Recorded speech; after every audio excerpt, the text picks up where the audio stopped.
earlier today, we had some news come out regarding Romeo Doubs and the Green Bay Packers. From Jeremy Fowler of ESPN, he had an article written, and let me just go through here what Jeremy Fowler had to say. He says, quote, Romeo Doubs has emerged as the Packers' number one receiving option in a contract year. The trade rumors surrounding Doubs, who has 4 touchdowns through 4 games, never made much sense. That conversation was understandable last season when the team suspended Doubs for 1 game for missing practices for personal reasons, but the Packers have shown no interest in trading him, and my sense is they have more interest in potentially extending him. The sides have had cursory talks, keeping in contact about the future. Doubs staying in Green Bay beyond 2025 is at least a possibility, but getting a bargain deal for an emerging receiver without a 1,000-yard season, think Buffalo's 4-year, $53 million pact with Khalil Shakir, is getting increasingly harder. Doubs is building a case as the number one free agent option. Mike Evans, Jacoby Myers, and Juwan Jennings are in the class but aren't entering their second contract like Doubs, who is 25. Youth always pays. Indianapolis's Alec Pierce will also be in the free agent mix as a potent vertical threat. So the most interesting thing there from all that Jeremy Fowler had to share was the fact that they have had talks. He says they've had cursory talks, keeping in contact about the future. And so there had been rumors about, Doubs potentially being traded, and at this point, the Packers have had so many injuries at wide receiver that, that would not make much sense at all right now. And the thing for me looking at this Packers wide receiver situation going ahead to, 2026, one thing to keep in mind is the fact that the Packers gave Christian Watson the about 1 year, $13 million extension. He has yet to return from his ACL injury.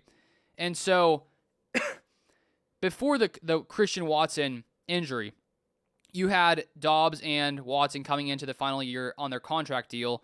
And, my big question was always, who are they going to pay, or are they going to pay both? And I think just because of how expensive the wide receiver market has gotten, it would be tough to pay them both.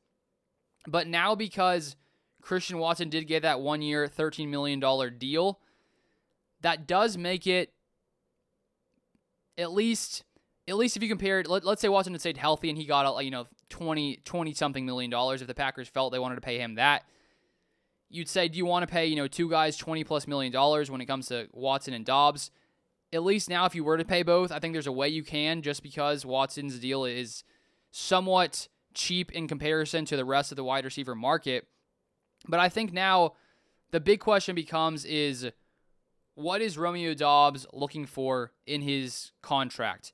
And are the Packers and Doubs going to be able to come to a point where they agree on that number?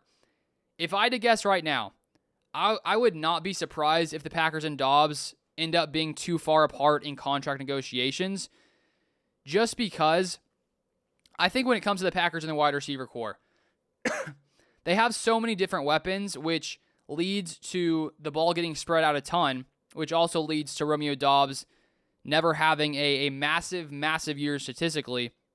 If you look at his reception or his yards and his time here, 2022, 425, 2023, 674, 2024, 601, 2025 so far, 179.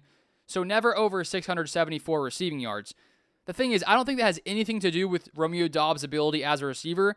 I think that has everything to do with the fact the Packers have so many receivers and spread the ball out a ton. And so if you're Romeo Doubs, you probably see yourself in a certain light, and you probably know how good you are just when it comes to route running. I mean, he has been one of the best consistently in the NFL.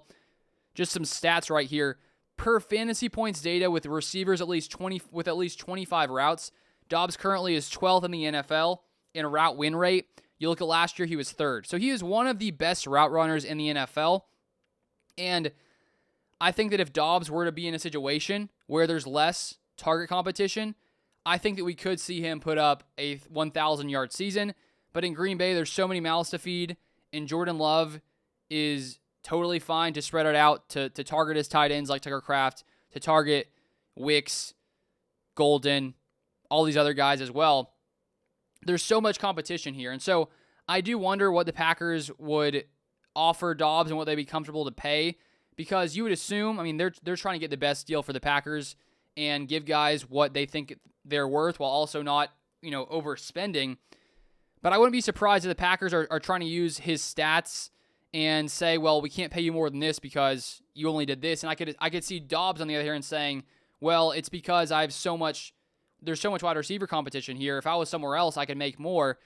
And so that's where I feel like Doubs could potentially feel that he can make more elsewhere in free agency if a team out there sees his talent, sees his potential, and says, okay, if he comes here, we could see him become that guy where he could put up 1,200 plus yards and 10 plus touchdowns. I think that's very in the realm of possibilities for a receiver of Doubs' talent. And one thing is he just doesn't get looked at that often when it comes to his first read target share. Here's another stat from Fantasy Points. Doubs is currently 56th at 20.3%. Number one in the NFL is Garrett Wilson, currently at about 47%. The 10th receiver is at 32.5%. And so that's where, with the rate at which Doubs is winning his routes, and with how little he's looked at as a first read target, if you put him somewhere else where he's the best receiver, I really think he could thrive. And so that's going to be the big question. Can the Packers and Doubs come to an agreement? If I had to guess now, I would lean towards them not, just because I feel like Doubs is maybe worth more than the Packers would want to pay him. Now, I wouldn't be surprised if they came to a deal. This isn't something where I feel super, super strongly one way or the other. I could see things, either way, either thing happening. But for a guy who's about to get the most money he's ever made, coming off of a cheap rookie deal, if the Packers aren't willing to pay up what he thinks he's worth, I think there is going to be a team out there that would be willing to do so. And so looking at the wide receiver market, Jamar Chase is number one at $40.25 million. The 10th wide receiver is at $29 million per year. And if you look at the 20th receiver, and this is per year pay, you have Calvin Ridley at $23 million per year. So I think Romeo Doubs should at least minimum $20 million per year, maybe $25 million per year. I think he's totally worth that. I think he's worth just as much as Calvin Ridley. I don't think he would get to $30 million, in my opinion, but I think that he could. I think he's worth $25 million per year. And I would love to see him back in Green Bay because I think he's a great talent. He seems like a great, personality as well. Always love watching his interviews, things like that. I just don't know if the Packers were willing to pay that much. And if the Packers had not invested so much in wide receiver the past draft specifically, with Golden round 1, Savion Williams round 3, I would say there was a greater chance of him returning. But because they invested in Golden, in Savion Williams, they have Dontavian Wicks, they have Jaden Reed, they have Christian Watson coming back, I wouldn't be surprised if they decide to try to save money by allowing these guys on cheaper deals to come through and sort of rely on them more so, because I think Wicks is very talented. He could step into the Romeo Doubs role. They have other options there. So that's why I feel like the Packers have put themselves in a place where they probably won't feel the need to have to pay Doubs top dollar if, he wants more than they want to pay him. I do think they would be willing to see him go, but he is a very reliable target. Jordan Love trusts him. He's an insane route runner. And so I would have no problem with the Packers paying up if they can figure it out when it comes to the salary cap. And so that's just sort of my whole take on this entire situation. If you would like more Packers content, feel free to subscribe down below, and I'll see you guys next time.